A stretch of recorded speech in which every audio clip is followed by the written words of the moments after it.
नमस्कार, स्वागत है आप सबका दिन भर की तमाम बड़ी और अहम खबरों के साथ मैं हूं कवीन सचान। शुरुआत इस वक्त की हेडलाइंस से। प्रधानमंत्री नरेंद्र मोदी ने स्टैंड अप इंडिया का किया आगाज, कहा स्वरोजगार को मिलेगा बढ़ावा, गरीबों को सौंपे 5100 ई रिक्शा।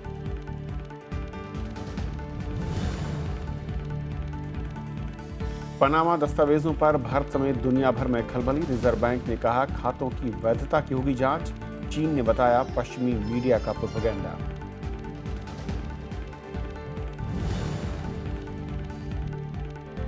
पाक जीआईटी की कथित रिपोर्ट पर केजरीवाल की प्रधानमंत्री से माफी की मांग, कांग्रेस ने कहा सरकार की घटी साख, सरकार की हवाई बातों पर बयानबाजी से बचने की सलाह। बिहार में शराब पर पूरी तरह से पाबंदी, होटलों और बार में भी परोसने पर रोक, पूर्ण शराबबंदी वाला देश का चौथा राज्य।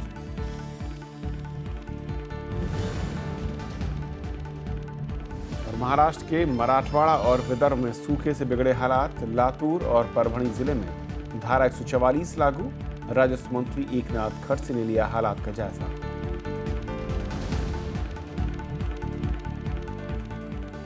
और आइए देखते हैं पहली खबर।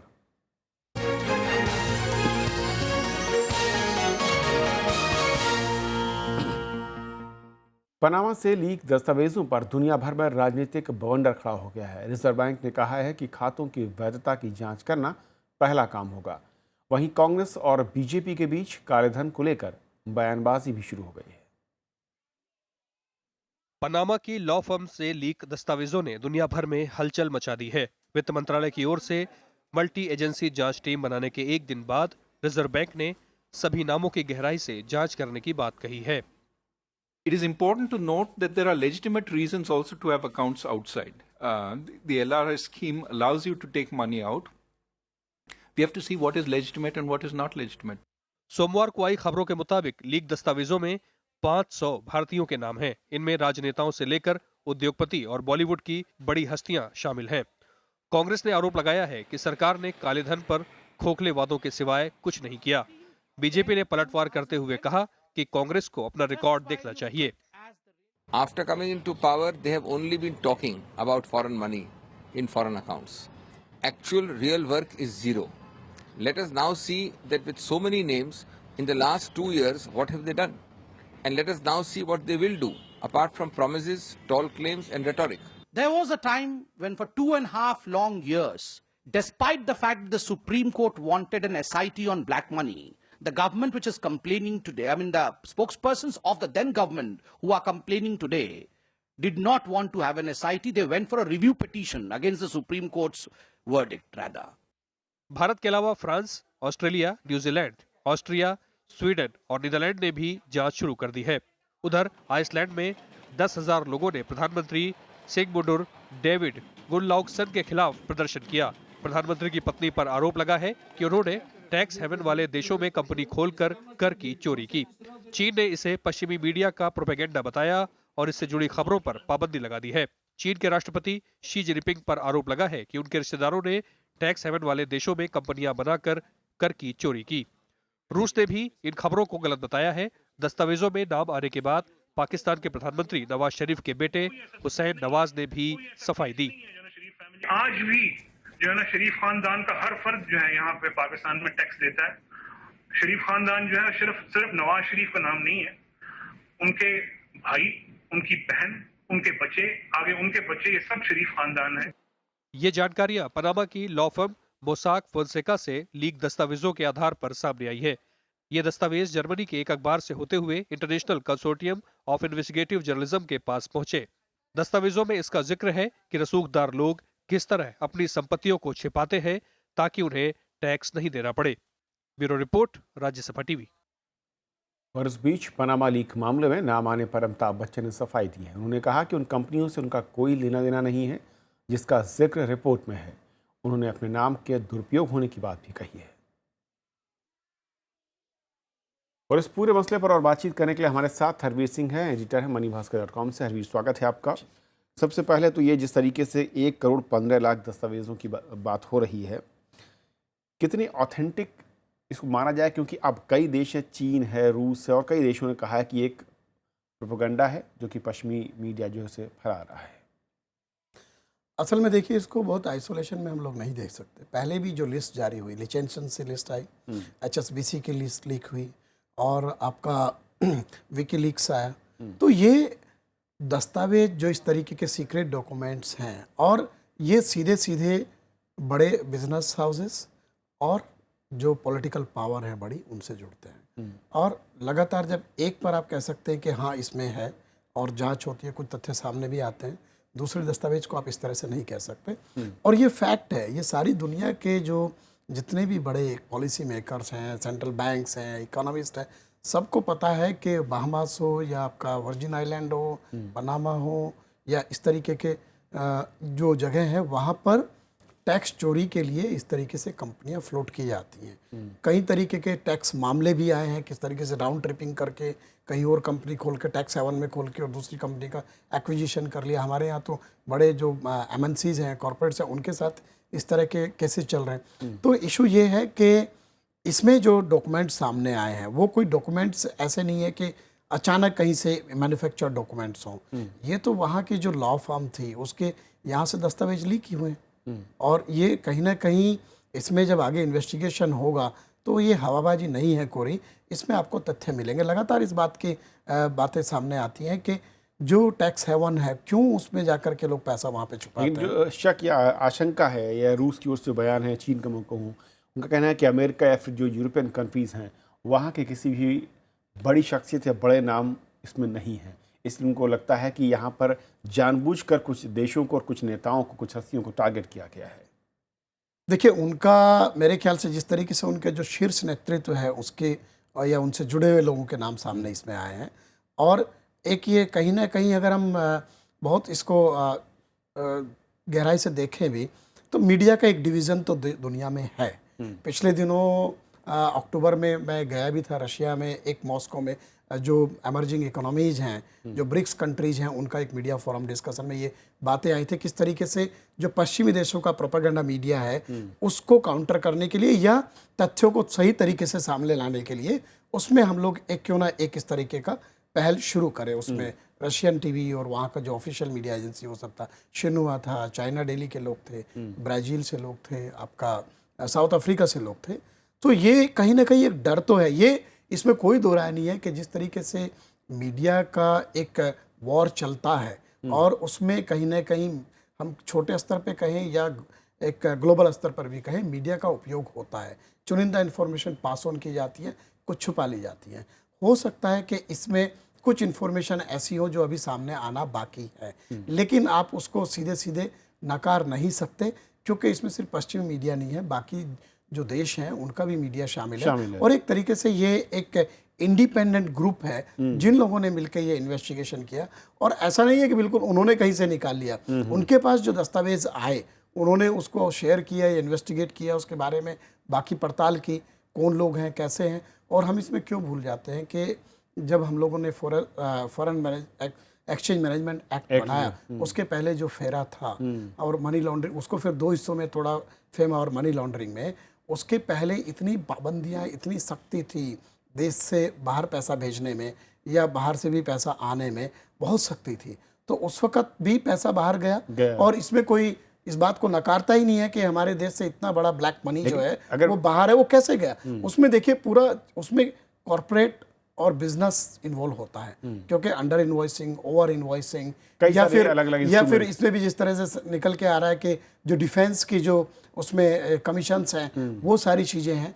तो ये तो होता रहा है। इसको जो सरकार या फिर जांच की बात हो रही है कि पहले खातों की जांच हो जाएगी, जो कंपनियां उनकी जांच की जाएगी, असल में ये प्रोसेस है, क्या वाकई इस प्रोसेस का ऐलान ही बताता है कि सरकार सक्रिय हो रही है या फिर जो कदम है वाकई उससे कहीं अलग घोषणाएं हो रही है? देखिए, एक तो एकदम तुरंत से घोषणा कर दी गई है, प्राइम मिनिस्टर भी एक्टिव हो गए और फाइनेंस मिनिस्टर भी, और SIT और मल्टी एजेंसीज जांच करेंगे। बयान देने में बिल्कुल कोई इसमें ऐसा गलत नहीं है, क्योंकि इस तरह का खुलासा आएगा जिसमें हमारे देश के 500 लोगों का से ज़्यादा का नाम है, उसमें कॉरपोरेट के लोग हैं, उसमें फिल्मी हस्तियां हैं और दूसरे लोग हैं। तो उसमें जांच तो करनी ही पड़ेगी, इसमें कोई दो राय नहीं है। लेकिन आप एक चीज़ देखिए कि जो पिछले खुलासे हुए, लिचेंसन की लिस्ट हो, HSBC की लिस्ट हो या दूसरी लिस्ट हो, उन पर अभी तक हम कार्रवाई क्या कर पाए हैं, उसमें हम कंक्लूजन पर कहाँ पहुंचे हैं। तो उसमें तो कुछ लोग ऐसे भी थे पिछली लिस्ट में कि जिन्होंने बीजेपी को चंदा दिया था, ये जो आपका गोवा के और कुछ लोग थे उस तरीके के। तो ये बार बार आता है, मेरे ख्याल से इसमें ज़्यादा गंभीरता बरतनी होगी और ये सरकार का दायित्व बनता है, घोषणा करना ज़रूरी है और दायित्व बनता है कि इस तरह के मामले की सच्चाई सामने लाने में इतनी देर ना हो कि दशकों बीत जाएं। और कार्रवाई दिखनी और चाहिए। कार्रवाई तो लोगों को दिखनी चाहिए, बिकॉज देश के हर नागरिक का ये हक बनता है, उसका अधिकार है कि अगर कुछ गलत हुआ है, हमारे देश के कानून का उल्लंघन करके किसी ने गलत कमाई की है या देश से पैसे बाहर भेजा है, उसके ऊपर कार्रवाई तो उसका देखने का हक बनता है ना। और ये सरकारों को करना चाहिए, या फिर हमारी जो एजेंसीज हैं, एक तो मल्टी मोड में चलती है, इतनी सारी एजेंसीज हैं, वो सब कहीं एक कोऑर्डिनेटेड एफर्ट दिखता नहीं है। अभी पिछले दिनों में ही देख लो, लोग पैसा ले जा करके चले गए, या बैंकों का पैसा है तो आप बाहर चले जाते हैं, तो कहीं कोई उस तरीके का कोऑर्डिनेटेड एफर्ट देखना होगा में सरकार काफी जो कमी कह रही है दिखती असल में, उसके बाद किस तरीके से जांच होती है और जांच के बाद जो कार्रवाई जिसका आपने जिक्र किया वो वाकई कितनी गंभीरता के साथ सामने आती है। बहुत बहुत शुक्रिया हरवीर इस बातचीत में शामिल होने के लिए आपका। और ये थी हमारी पहली खबर। छोटा सा ब्रेक के उस पार दिन भर की दूसरी बड़ी खबर।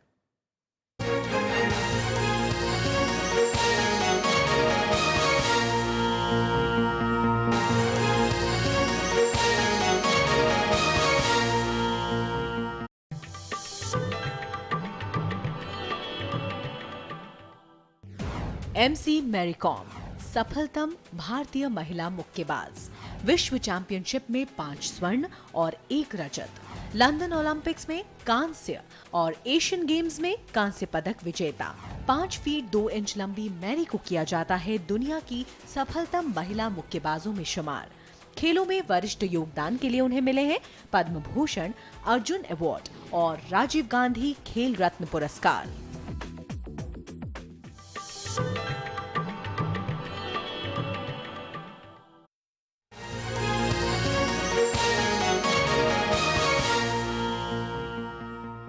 पठानकोट हमले पर पाकिस्तान की जांच टीम की कथित रिपोर्ट के बाद मुख्यमंत्री अरविंद केजरीवाल ने प्रधानमंत्री नरेंद्र मोदी से माफी की मांग की है। पाकिस्तान टुडे अखबार के मुताबिक जांच टीम ने हमले के लिए भारत को जिम्मेदार ठहराया है। अखबार का कहना है कि जांच टीम को आतंकियों के पाकिस्तान से आने के कोई सबूत नहीं मिले। ये रिपोर्ट जल्द ही प्रधानमंत्री नवाज शरीफ को सौंपी जानी है। कांग्रेस ने भी आरोप लगाया कि इस मामले में सरकार की साख पर असर पड़ा है। वहीं सरकार ने कहा कि अधिकृत बयान आने से पहले बयानबाजी ठीक नहीं। मुझे लगता है कि आज तक पूरे 65 साल के इतिहास में, भारत के इतिहास में, किसी भी प्रधानमंत्री ने पाकिस्तान के सामने इस तरह से घुटने नहीं टेके जितने श्री नरेंद्र मोदी जी ने घुटने टेके हैं पाकिस्तान के सामने। This joint investigating team has within a few days debunked the government of India, lowered its credibility. In fact, it has legitimated itself and is now accusing the government of India. जो भी गुनाहगार है उसको सजा मिले, इस दिशा में हमारी सरकार मजबूती के साथ काम कर रही है। और हवाई बातों पे, उड़ी उड़ाई बातों पर जो है वो हम कोई किसी तरह की टिप्पणी करना उचित नहीं समझते। प्रधानमंत्री नरेंद्र मोदी ने आज नोएडा में स्टैंड अप इंडिया योजना की शुरुआत की और इस मौके पर उन्होंने कहा कि दलित देश के विकास में अहम योगदान दे सकते हैं। उनकी सरकार की कोशिश है कि समाज के हाशिए पर खड़े हर व्यक्ति को मौका मिलना चाहिए। प्रधानमंत्री ने लोगों से नौकरी की आस की जगह खुद का रोजगार शुरू करने की सलाह दी। उन्होंने भरोसा दिलाया कि स्टैंड अप इंडिया दलितों और आदिवासियों की जिंदगी में बदलाव लाएगा। इस योजना का मकसद 2.5 लाख उद्यमियों की मदद करना है और इसके तहत बैंक का हर ब्रांच अपने क्षेत्र में एक दलित, एक महिला और एक आदिवासी को 10 लाख से 1 करोड़ रुपए के बीच का कर्ज देगा। इस मौके पर केंद्रीय वित्त मंत्री अरुण जेटली ने कहा कि सरकार सरकारी बैंकों को मजबूत करने की कोशिश कर रही है। अगर अवसर मिलने पर हम कुछ कर सकते हैं तो अवसर मिलने पर मेरे दलित और आदिवासी भाई बहन भी उतना ही उत्तम काम कर सकते हैं और देश को बहुत योगदान दे सकते हैं। और इसलिए जीवन के हर क्षेत्र में समाज का जो आखिरी छोर पर बैठा हुआ व्यक्ति है उसको आगे आने का अवसर मिलना चाहिए। उसको किसी की कृपा पर जीने के लिए मजबूर नहीं होना चाहिए। बिहार में आज से शराब पर पूरी तरह से पाबंदी लगा दी गई है। राज्य के होटल और बार में भी शराब नहीं मिलेगी। मुख्यमंत्री नीतीश कुमार ने इसका ऐलान करते हुए कहा कि लोगों से मिली सकारात्मक प्रतिक्रिया के बाद यह फैसला लिया गया है। देसी शराबबंदी लागू होने के बाद बिहार में अब अंग्रेजी शराब पर भी पूरी तरह प्रतिबंध लग गया है। एक हफ्ते के भीतर बिहार सरकार के इस दूसरे बड़े फैसले पर मंगलवार को कैबिनेट ने मोहर लगा दी। मुख्यमंत्री नीतीश कुमार ने कहा कि रोक तात्कालिक प्रभाव से लागू कर दी गई है और विदेशी शराब की दुकानों को बंद कर दिया जाएगा। दूसरे फेज में विदेशी शराब को बंद करना था।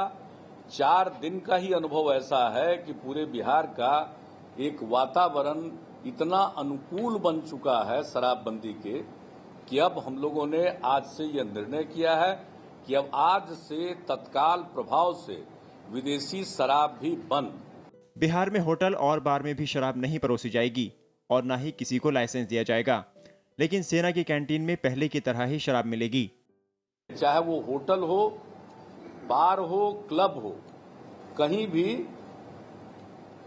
शराब का अब प्रचलन नहीं होगा। किसी भी प्रकार का लाइसेंस निर्गत नहीं किया जाएगा होटल को, बार का। दूसरे दलों ने सरकार के इस फैसले का स्वागत किया है। भारतीय जनता पार्टी दोनों सदनों में लगातार ये दबाव बनाई हुई थी कि अगर शराबबंदी लागू करना है तो कंप्लीट बैन होना चाहिए, पूर्ण शराबबंदी लागू होना चाहिए। और मुझे खुशी है कि बीजेपी का दबाव काम आया और 4 दिन के भीतर ही मुख्यमंत्री को बीजेपी के दबाव में, जनता के दबाव में और बिहार में कंप्लीट बैन लागू करने का निर्णय लेना पड़ा है। इससे पहले बिहार विधानसभा से शराबबंदी विधेयक पारित किया गया था। विधानसभा चुनाव से पहले नीतीश ने वादा किया था कि अगर उनकी सरकार वापस आती है तो शराब पर पूरी तरह पाबंदी लगा दी जाएगी। इस फैसले के बाद बिहार देश के उन राज्यों में शामिल हो गया है जहां शराब पर पूरी तरह पाबंदी है। गुजरात, नागालैंड और मिजोरम में इस तरह का कानून पहले ही लागू है। Bureau report, Rajya Sabha TV. गर्मी के मौसम में महाराष्ट्र के सूखा पीड़ित इलाकों में हालात और बिगड़ गए हैं। टैंकरों से पानी की सप्लाई के बावजूद लोगों की ज़रूरतें पूरी नहीं हो रही और अब महाराष्ट्र सरकार रेलवे की मदद से ग्रामीण इलाकों में पानी पहुंचाने में जुटी है।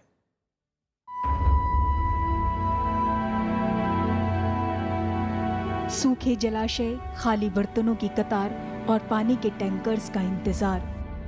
महाराष्ट्र के लातूर में इन दिनों लोगों का पूरा दिन पानी जुटाने में निकल जाता है। टैंकर आने पर हर कोई ज्यादा से ज्यादा पानी जमा करना चाहता है, लेकिन प्यास बुझाने और रोजमर्रा की जरूरतें पूरा करने में ये भी नाकाफी है। ऐसे में लोग कई किलोमीटर दूर से पानी लाने को मजबूर हैं। 4 दिन को पानी आता है, कभी आता है नली को पानी तो कभी नहीं, ऐसा खाली रहता है पानी। टैंकर 4 दिन को पानी को एक बार आते हैं, फिर गाँव में 1 पॉइंट के ऊपर 2 टैंक भी नहीं मिले, पानी खत्म हुआ है। और हमारे ऊपर चढ़ने को, हमारे जैसे बुढ़ी को तो ऊपर चढ़ने को नहीं आता। वो लड़के चलते, अब किसको पानी मिलता है किसको नहीं मिलता। इंसानों के साथ ही जानवरों का हाल बेहाल है। उन्हें ना तो चारा मिल रहा है और ना पानी। स्थानीय जनप्रतिनिधियों का कहना है कि पानी की किल्लत और भीषण सूखे के चलते इलाके में बड़े पैमाने पर लोगों का पलायन हो रहा है। जो भी पानी है वो सोच संभल के यूज करना है, इसलिए हम हर दिन 4 ट्रिप दे रहे। सूखे की वजह से कैसा है, कोई धान नहीं आ रहा है, कुछ नहीं है, खेती में कोई उत्पन्न नहीं है किसी का, तो काम की वजह से और पानी कैसे जा रहे हो। महाराष्ट्र के राजस्व मंत्री एकनाथ खड़से और बीजेपी सांसद पंकजा मुंडे ने मंगलवार को लातूर के सूखा पीड़ित इलाकों का दौरा किया। महाराष्ट्र सरकार का कहना है कि रेलवे के जरिए पानी लाकर लोगों तक पानी पहुंचाया जाएगा। वहाँ से पानी रैक से लाने के लिए रेल मंत्रालय ने हम लोगों को अभी सम्मति दी है और वहाँ से 50 टैंकर्स की रैक और उसके बाद में और 50 टैंकर की रैक जैसी व्यवस्था होगी, ये व्यवस्था हम लोग कर रहे हैं। उसकी पूर्व व्यवस्था मिरज में जो कुछ व्यवस्था लगती है या लातूर में पानी आने के बाद डिस्ट्रीब्यूशन सिस्टम के लिए जो कुछ व्यवस्था करनी है, उसके सारे अधिकार हम लोगों ने जिलाधिकारी को दिए हैं। इधर लातूर के बाद परभणी जिले में भी पानी सप्लाई वाली जगहों पर हिंसा की आशंका के चलते धारा 144 लगा दी गई है। महाराष्ट्र का विदर्भ और मराठवाड़ा इलाका इस समय भीषण सूखे और पानी की किल्लत से जूझ रहा है। Bureau report, Rajya Sabha TV. आपके घर और गाड़ी की किस्त जल्द ही कम हो सकती है। रिजर्व बैंक ने आज रेपो रेट में 0.25% की कमी करने की घोषणा की। वहीं बाजार में नकदी बढ़ाने के लिए भी कई उपाय किए गए। मुंबई में बुधवार को रिजर्व बैंक की बैठक में कर्जदारों के लिए राहत भरा फैसला हुआ। केंद्रीय बैंक ने रेपो रेट में 0.25% की कमी कर इसे 6.5% कर दिया। इस दर पर आरबीआई बैंकों को कर्ज देता है, यानी कि बैंकों से कर्ज लेने वालों को अब पहले के मुकाबले कम ब्याज देना होगा। 2011 के बाद रेपो रेट का ये सबसे निचला स्तर है। After reviewing the economic outlook and prospects, the Reserve Bank of India cut the policy rate by a further 25 basis points. This means we have cut interest rates by a total of 150 basis points since the beginning of the accommodative cycle. RBI ने reverse repo rate में 0.25% की बढ़ोतरी करके 6% कर दिया है। वहीं cash reserve ratio को 4% पर बरकरार रखा गया है। बैंकों में नकदी बढ़ाने के लिए भी कई उपाय किए गए हैं। कैश रिजर्व रेशियो का न्यूनतम स्तर 95% से घटाकर 90% कर दिया गया है। ये व्यवस्था 16 अप्रैल से लागू होगी। It will be a really good stimulus for the economy. We obviously, through our own fiscal policies and the actions that we've undertaken as far as the budget and our reform initiatives are concerned, have created the space for monetary easing. Reserve bank के मुताबिक चालू वित्त वर्ष में विकास दर 7.6% रहेगी। वहीं 7वें वेतन आयोग से महंगाई दर पर 1 से 1.5% का असर होगा। Bureau report, Rajya Sabha TV. RBI की तरफ से ब्याज दरें घटाने का शेयर बाजार पर उल्टा असर दिखा। मुनाफा वसूली के दबाव के चलते सेंसेक्स 516 अंक गिरकर 24,883 पर बंद हुआ। निफ्टी 155 अंक गिरकर 7,603 पर बंद हुआ और रुपए में भी डॉलर के मुकाबले 25 पैसे की गिरावट रही। मंगलवार को पूर्व उप प्रधानमंत्री बाबू जगजीवन राम की 109वीं जयंती के मौके पर उपराष्ट्रपति मोहम्मद हामिद अंसारी ने समता स्थल जाकर उन्हें श्रद्धांजलि दी। बाबू जगजीवन राम स्वतंत्रता सेनानी थे। उनका जन्म 5 अप्रैल 1908 को बिहार में भोजपुर के चंदवा गांव में हुआ था। उन्होंने केंद्र में श्रम, रेल, कृषि और रक्षा मंत्रालय की जिम्मेदारी भी संभाली। उनकी जयंती के मौके पर दिल्ली में भजन संध्या का कार्यक्रम हुआ, जहां लोकसभा की पूर्व अध्यक्ष और बाबू जगजीवन राम की बेटी मीरा कुमार, बीजेपी के वरिष्ठ नेता लालकृष्ण आडवाणी और पूर्व प्रधानमंत्री मनमोहन सिंह, दिल्ली के मुख्यमंत्री अरविंद केजरीवाल भी शामिल हुए। राज्यसभा दिवस के मौके पर आज संसद भवन के जीएमसी बालयोगी ऑडिटोरियम में कई रंगारंग कार्यक्रम हुए। स्कूली बच्चों ने इसमें कार्यक्रम पेश किए। राज्यसभा के सेवानिवृत्त कर्मचारियों के अलावा बड़ी संख्या में कर्मचारियों और उनके परिजनों ने इसमें शिरकत की। इसका उद्घाटन राज्यसभा महासचिव शमशेर के शरीफ ने किया। उन्होंने सभी कर्मचारियों से टीम भावना के साथ काम करने की अपील की।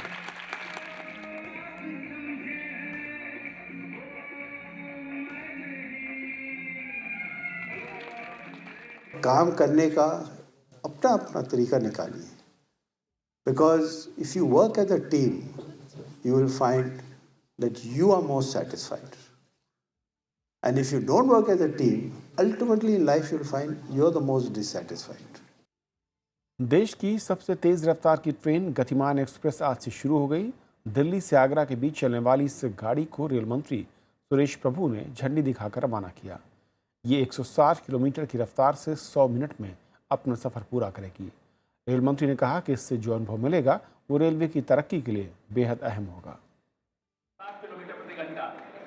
दिल्ली के निजामुद्दीन रेलवे स्टेशन पर जैसे ही रेल मंत्री सुरेश प्रभु ने गतिमान एक्सप्रेस को हरी झंडी दिखाई, 160 किलोमीटर प्रति घंटे की रफ्तार वाली देश की सबसे तेज ट्रेन आगरा के लिए रवाना हो गई। इसने दिल्ली से आगरा कैंट का 200 किलोमीटर का सफर 100 मिनट में पूरा किया। इस मौके पर रेल मंत्री ने कहा कि 2020 तक ट्रेनों की औसत रफ्तार बढ़ाई जाएगी। गतिमान एक्सप्रेस ये हमारे रेल के लिए एक बहुत ही महत्वपूर्ण कदम है।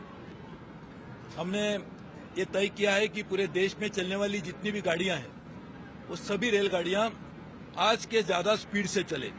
ये गाड़ी मुफ्त वाईफाई जैसी आधुनिक सुविधाओं से लैस है। एयर हॉस्टेज की तर्ज पर ट्रेन हॉस्टेज भी हैं और मुसाफिरों के खाने पीने और मनोरंजन का पूरा इंतजाम है। 100 मिनट की जर्नी है, उस 100 मिनट की जर्नी में उनको बहुत बेहतरीन केटरिंग सुविधाएं दी जाएंगी। ऑन बोर्ड जितनी भी क्लीनलीनेस की सर्विसेज हैं और बाकी हमारे जितने भी मैनेजमेंट है वो सारी सर्विसेज होंगी। उसके साथ साथ में एंटरटेनमेंट उनको प्रोवाइड किया जाएगा, तो उनकी जर्नी बहुत अच्छी, उनका जो एक्सपीरियंस है पूरी जर्नी का यहाँ से आगरा तक वो बहुत बेहतर होगा। IRCTC ने इस गाड़ी के साथ आगरा और आसपास के पर्यटन स्थलों को दिखाने का भी इंतजाम किया है। मुसाफिर ट्रेन में मिल रही सुविधाओं से काफी खुश हैं। बहुत सुविधाएं हैं, बहुत कन्वीनियंट ट्रेन चलाई है। 111 मिनट से दिल्ली से आगरा का सफ़र तय कर रहे हैं। हम लोग बहुत खुश हैं इस ट्रेन से और जो फैसिलिटी इसके अंदर दी गई है वो बहुत एक्सीलेंट है। गतिमान एक्सप्रेस रोज सुबह 8:10 पर निजामुद्दीन से रवाना होगी और 9:50 पर आगरा पहुंचेगी। वापसी में आगरा से शाम 5:50 पर चलकर 7:30 पर निजामुद्दीन पहुंचेगी। इस गाड़ी में चेयर कार का किराया 690 रुपये और एग्जीक्यूटिव श्रेणी का किराया 1,365 रुपये होगा। हफ्ते में 6 दिन चलने वाली ये ट्रेन शुक्रवार को नहीं चलेगी। अरविंद कुमार सिंह, राज्यसभा टीवी। और अब कुछ और अहम खबरें संक्षेप में।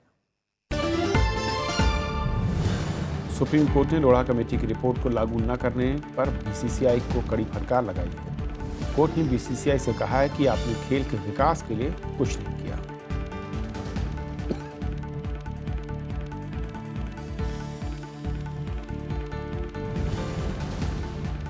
सुप्रीम कोर्ट ने सरकार से आपदा पीड़ित के राहत और पुनर्वास के लिए राष्ट्रीय नीति बनाने के लिए कहा है। कोर्ट ने योजना का खाका तैयार करने के लिए सरकार को 8 हफ्ते का वक्त दिया है। मौसम विभाग ने अगले कुछ दिनों में जम्मू कश्मीर के ऊंचे इलाकों में हिमस्खलन की चेतावनी दी है। इनमें गांदरबल और करगिल जिले शामिल हैं। मौसम विभाग ने चेतावनी के साथ साथ एडवाइजरी भी जारी की है।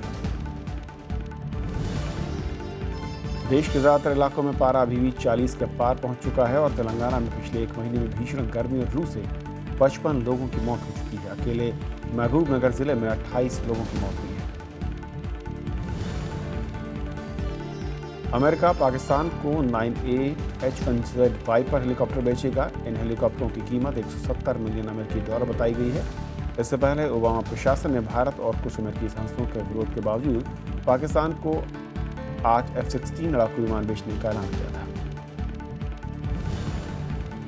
श्रीलंका में नया संविधान बनाने के लिए तैयारी शुरू हो गई है। मंगलवार को श्रीलंका की संसद में प्रधानमंत्री रणिल विक्रमसिंघे की अध्यक्षता में 21 सदस्यों वाली संचालन समिति का गठन किया। श्रीलंका का मौजूदा संविधान 1978 में अपनाया गया था। बांग्लादेश की अदालत ने हमले के लिए उकसाने की आरोपी पूर्व प्रधानमंत्री खालिदा जिया को जमानत दे दी है। खालिदा जिया ने मंगलवार को कोर्ट के सामने समर्पण किया था। कोर्ट ने पिछले मंगलवार को खालिदा और 37 अन्य के खिलाफ गिरफ्तारी वारंट जारी किया था। पाकिस्तान में भारी बारिश और जमीन धंसने से मरने वालों की संख्या बढ़कर 71 हो गई है। बारिश से सबसे ज्यादा नुकसान खैबर पख्तूनख्वा और पाकिस्तान अधिकृत कश्मीर में हुआ है। पाकिस्तान के मौसम विभाग का कहना है कि भारी बारिश मौसम में बदलाव के चलते।